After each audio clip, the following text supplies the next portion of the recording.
Hello dear students, last લેક્ચરની અંદર આપણે active અને પેસિવ વોઇસની અંદર એફર્મેટિવ સેન્ટેન્સ અને નેગેટિવ સેન્ટેન્સ સિમ્પલ પ્રેઝન્ટ ટેન્સના શીખી લીધા છે. આજે આપણે ઇન્ટ્રોગેટિવ સેન્ટેન્સીસને શીખવાના છે. ઇન્ટ્રોગેટિવ સેન્ટેન્સીસની અંદર પહેલાં આપણે નોન WH ક્વેશ્ચનને શીખીશું. હવે ગઈકાલે જેમ આપણે વાક્યરચના થ્રુ શીખતા હતા એમ આજે પણ આપણે વાક્યરચના થ્રુ શીખવાનું છે. પહેલાં એની આપણે એકવાર વાક્યરચના જોઈ લે એટલે આપણને આઈડિયા આવી જાય કે કઈ રીતે વાક્ય આપણને આપેલું હશે. બરાબર છે. એક્ટિવ વોઇસની વાક્યરચના છે ડુ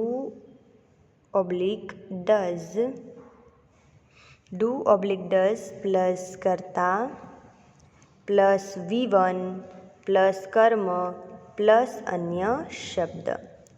અને ક્વેશ્ચન ઇન્ટ્રોગેટરી સેન્ટેન્સ છે એટલે ક્વેશ્ચન માર્ક કમ્પલસરી આવશે. બરાબર. એક્ટિવ વોઇસની અંદર પણ આવશે અને પેસિવ વોઇસની અંદર પણ આવશે. જેમ આપણે એક્ટિવમાંથી પેસિવમાં કરતી વખતે તમે નેગેટિવ સેન્ટેન્સની અંદર જોયું તો ટુ ડુના રૂપમાં આપણે શું કરતા હતા, ટુ બીના રૂપમાં ફેરફાર કરી દેતા હતા. એટલે જો તમને એક્ટિવ વોઇસની અંદર ટુ ડુના રૂપ આપેલા હોય તો પેસિવની અંદર ટુ બીના રૂપમાં ફરી જશે. બરાબર છે. તો ડુ કે ડઝ પ્લસ કર્તા પ્લસ મૂળ ક્રિયાપદ પ્લસ કર્મ પ્લસ અન્ય શબ્દ. આ એક્ટિવ વોઇસની વાક્યરચના થઈ ગઈ. હવે આ જ વાક્યરચનાને જો આપણે પેસિવમાં ફેરવીએ તો કઈ રીતે ફેરવશું? તો ટુ ડુના રૂપની જગ્યાએ ટુ બીના રૂપ. તો વર્તમાન કાળના ટુ બીના રૂપ કયા છે? તો એમ ઇઝ, અહીંયા કેપિટલ આવશે, એમ ઇઝ આર પ્લસ કર્તાનું સ્થાન કોણ લે? કર્મ લે. બરાબર. અહીંયા કર્તાનું સ્થાન કોણ લઈ લેશે? કર્મ પ્લસ V1 આવશે નહીં, શું આવશે? V3 પ્લસ બાય પ્લસ કર્તા પ્લસ અન્ય શબ્દ. કંઈ પણ આમાં અઘરું છે નહીં. જુઓ શું કરવાનું છે. પહેલાં તો જો તમને નોન WHનું કોઈ પણ વિધાન આપેલું છે, બરાબર છે, માનો કે ડુ અને ડઝથી કોઈ વિધાન શરૂ થતું હોય તો એને આપણે શેમાં ફેરવી નાખવાનું છે? ટુ બીના રૂપમાં, એટલે કે એમ ઇઝ આર. પણ યાદ રાખવાનું છે આ એમ ઇઝ આર કોના આધારે લાગશે? ખાસ ધ્યાન રાખજો, આ એમ ઇઝ આર જે છે એ કર્મના આધારે લાગશે. જેમ અહીંયા કર્તાના આધારે ડુ ડઝ લાગે છે એમ અહીંયા કર્મના આધારે ટુ બીના રૂપ લાગશે. હંમેશા પેસિવ કરીએ ત્યારે ક્રિયાપદનું V3 રૂપ જ આપણે મૂકવાનું છે. એના પછી બાય પ્રિપોઝિશન મૂકવાનું છે પ્લસ કર્તા પ્લસ અન્ય શબ્દ. ક્વેશ્ચન માર્ક અહીંયા કમ્પલસરી આવશે. બરાબર છે. હવે આપણે જોઈએ આ વિધાનને ચેન્જ કરતા. પેલું વિધાન આપણને આપેલું છે અહીંયા આગળ, ડુ યુ લાઇક જુડો. જો અહીંયા તમને શું આપેલું છે? Do you like judo. બરાબર. તો અહીંયા કર્મ શું છે આપણું? પહેલાં તો આપણે કર્મને આઈડેન્ટિફાઈ કરવાનું છે, તો જુડો છે. બરાબર. હવે વાક્યરચના શું કહે છે કે ટુ ડુના રૂપનું શેમાં રૂપાંતર કરવાનું છે? ટુ બીના રૂપમાં. બરાબર છે.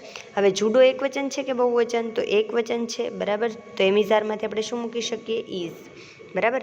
આઈને હંમેશા કેવું મૂકવાનું? કેપિટલ. બરાબર. પહેલો અક્ષરમાં કેવો આવશે? કેપિટલ.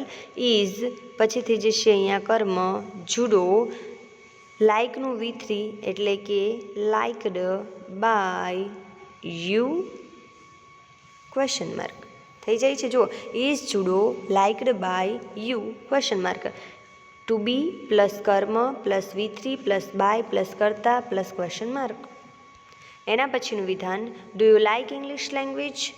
શું આપેલું છે? Do you like English language. કોની વાત કરવામાં આવી છે? આપણું કર્મ શું છે? English language. ઇંગ્લિશ લેંગ્વેજ અંગ્રેજી ભાષા એકવચન છે. બરાબર. તો એમિઝારમાંથી શું આપણે મૂકીશું? ઇઝ. બરાબર છે. હવે ઇઝ પછી કર્મ આપણું શું છે? તો English language. Is English language. હવે અહીંયા લાઇક આપેલું છે ક્રિયાપદ, તો લાઇકડ થઈ જશે. Liked by you. Is English language liked by you question mark. બરાબર છે. એના પછીનું વિધાન. હવે અહીંયા જુઓ બંને વિધાન હતા એ ઇન્ટ્રોગેટિવ ના જ હતા પણ નોન WH હતા. પણ હવે જે વિધાન આવશે એ કેવા છે? WH છે. બરાબર.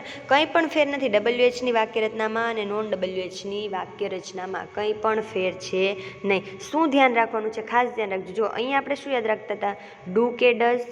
બરાબર. પ્લસ કર્તા પ્લસ ક્રિયાપદ. ક્રિયાપદનું કયું રૂપ યાદ રાખતા હતા? તો એમાં યાદ રાખતા હતા V1 પ્લસ કર્મ પ્લસ અન્ય શબ્દ પ્લસ ક્વેશ્ચન માર્ક. બરાબર. પેસિવમાં જો એને આપણે ફેરવતા હતા તો શું યાદ રાખતા હતા? Am is are, am oblique is oblique are plus કર્મ plus V3 plus by plus કર્તા પ્લસ અન્ય શબ્દ પ્લસ ક્વેશ્ચન માર્ક. હવે આપણે જુઓ આ નીચેની વાક્યરચના તમે જોશો ને એટલે તમને આઈડિયા આવી જશે કે આટલું તો સેમ જ છે, ખાલી અહીંયા WH ફેમિલી લાગે છે, બરાબર. એટલે કે WH કે હાવથી શરૂ થતા વાક્યો જે આપણે બનાવીએ છીએ એ. તો આની અંદર શું ફેરફાર છે?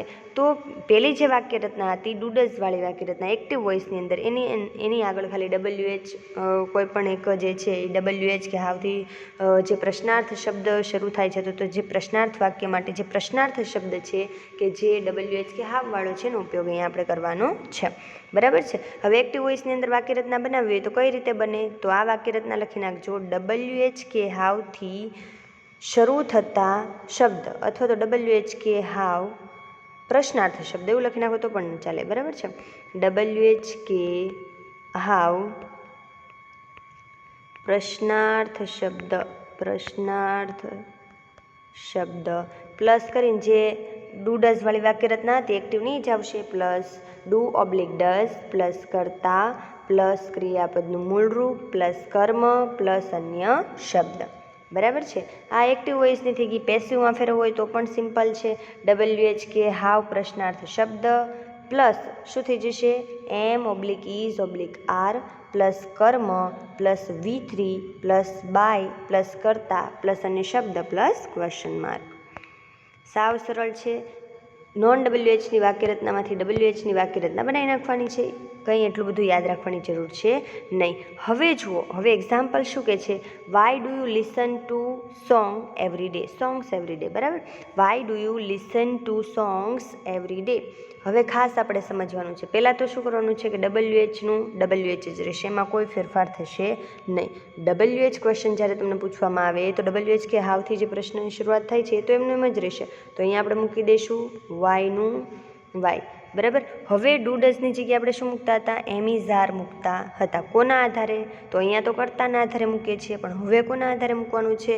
તો હવે આપણે કર્મના આધારે મૂકવાનું છે. તો અહીંયા જોવાનું છે આપણું કર્મ શું છે? સોંગ્સ, બરાબર, એટલે કે ગીતો, બરાબર. તો હવે એ બહુવચન છે કે એકવચન છે? બહુવચન છે, તો વાયની સાથે શું આવે? આર. એમિઝારમાંથી શું આવશે? આર. સોંગ્સ અહીંયા બહુવચન છે એટલે સોંગ્સ. ક્રિયાપદ છે લિસન, એનું થઈ જશે લિસ્ટન. શું થશે? Why are songs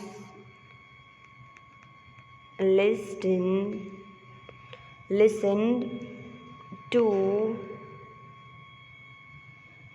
by you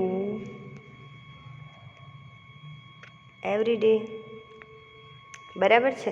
હવે ખાસ ધ્યાન રાખજો, અહીંયા ટુ જે છે ને કે વધારાનું છે, બરાબર, એને આપણે ક્યાં મૂકી દઈશું? બાય પ્રિપોઝિશનની આગળ, બરાબર. કે જે એવું કોઈ શબ્દ તમને આપેલો હોય તો એને ક્યાં મૂકી દેવાનું છે? બાયની આગળ. તો why are songs listen to by you every day.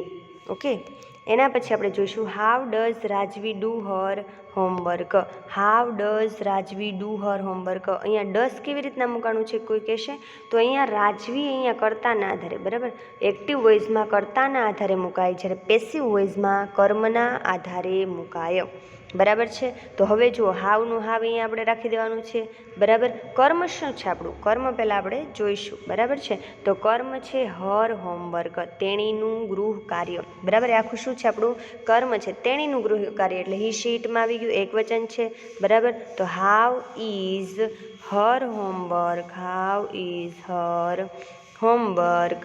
પછી જોજો અહીંયા શું કીધેલું છે? ક્રિયાપદ આપણને શું આપેલું છે? ડુ, બરાબર. તો ડુનું શું થશે? ડન બાય પ્રપોઝિશન લાગશે, કરતા કોણ છે? રાજવી. તો શું આવી જશે? Rajvi. Question mark. How is her homework done by Rajvi. How is her homework done by Rajvi. Okay. હવે એના પછીનું વિધાન આવેલું છે એ વુ-વાળા વિધાન, બરાબર, કે WHO વુથી શરૂ થતા વિધાન. હવે શું કરવાનું છે? તો અહીંયા આપણે આ વાક્યરચનાને થોડીક સમજી લઈશું એટલે આપણને આઈડિયા આવી જાય. હવે જુઓ, વુ-વાળી વાક્યરચના એક્ટિવ વોઇસની અંદર શું છે? તો પહેલાં લખી જ નાખજો એટલે આઈડિયા આવી જાય. WHO હુ પ્લસ ક્રિયાપદનું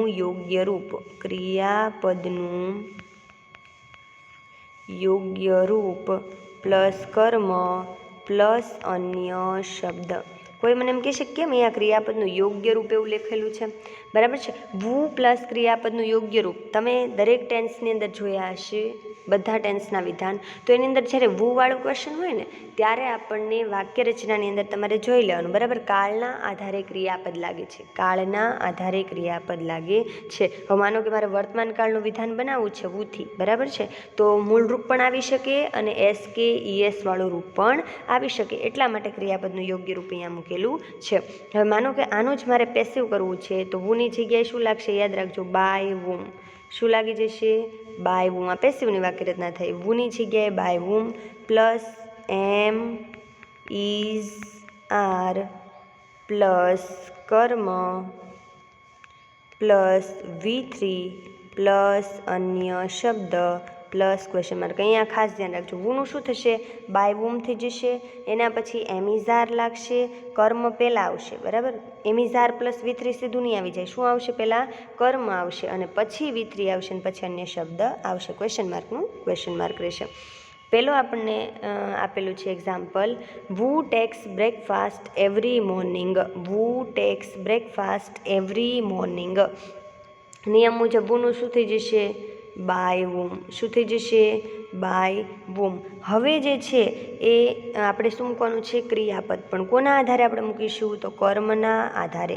તો બ્રેકફાસ્ટ એક વચન છે કે બહુવચન, એક વચન છે, તો શું આવશે, ઇઝ, બરાબર. બ્રેકફાસ્ટનું બ્રેકફાસ્ટ, બરાબર. હવે V3 ટેકનું ટેક્સ આપેલું છે તો એનું શું થઈ જશે, ટેક, ટુક અને ટેકન. તો અહીંયા શું થઈ જશે, ટેકન. હવે by whom plus to be plus કર્મ પ્લસ V3 પ્લસ અન્ય શબ્દ એટલે શું થઈ જશે, every morning. Question mark question mark સમજાય છે ને. By whom is breakfast taken every